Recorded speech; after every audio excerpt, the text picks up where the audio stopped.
Иблис. Алла Таала Құран Каримде мындай деп баяндайды.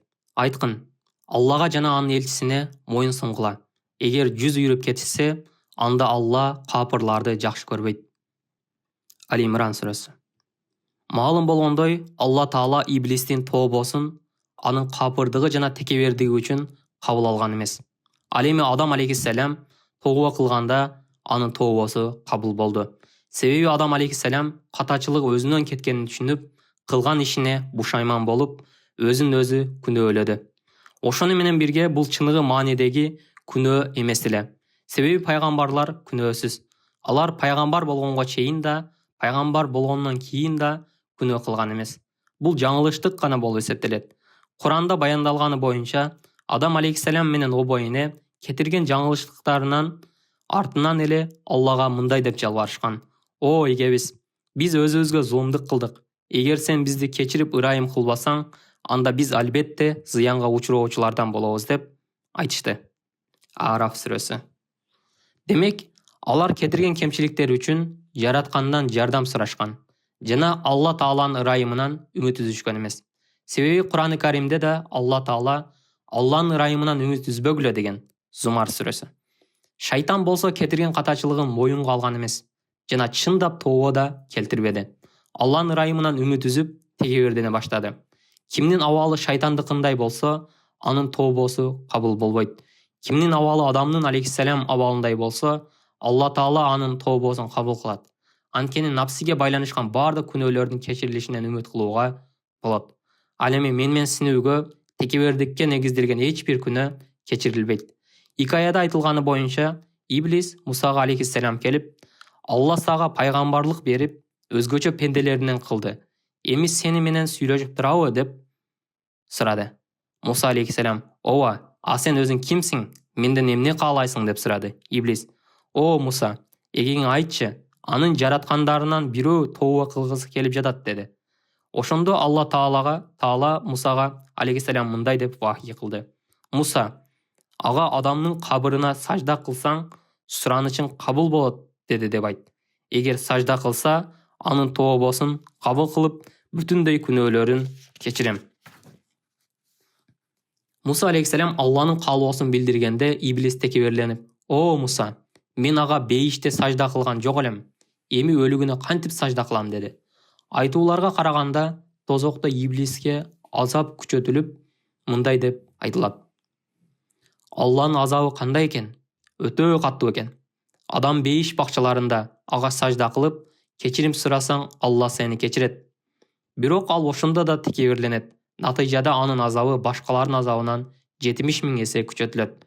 Урматтуу мусулман бир тууганым, эгер Иблистен кутулууну кааласаң, улуу жараткандын буйруктарына баш ийгин. Кыямат кайым болгондо оттон жасалган отургуч коюлуп, каргышталган Иблис ага отургузулат.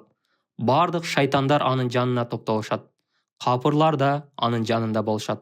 Иблис айкырган эшектикиндей үнү менен: "О тозокулар, жараткан эгеңердин бүгүнкүгө берилген убадасы кандай болду" деп айкырат. "Убадасы чын чыкты" дешет жанындагылар. Анда Иблис: "Бүгүн Алланын ырайымынан үмүт үзгөн күнүм" дейт.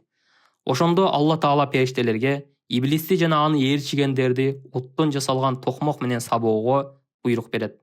Аларга 40 жыл ушундай кыйноо болот. Алар тозоктон чыгуу деген сөздү да угушпайт. Алла Таала ушундай абалдан сактасын.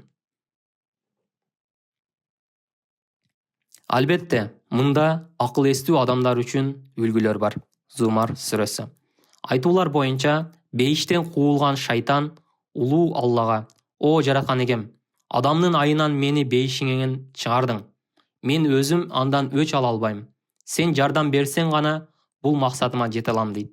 Алла Таала: "Анын урпактарын азырууга сага уруксат берем" дейт. Мындан башка да мүмкүнчүлүк беришиңди сурайм. Сенин урпагың Адамдын урпагынан 2 эсе тез көбөйөт. Шайтан: "Дагы башка мүмкүнчүлүк бер" дегенде, Алла Таала: "Алардын ичинен күчүң жеткендерин үнүң менен азгырып кыйроого алып бар. Аларга каршы атчан да, жөө да чык. Мал мүлкүнө, бала чакаларына орток бол жана аларга убадаларды бер." Бирок шайтан убада кылгандардын баары болгону азырык гана. Исра сүрөсү.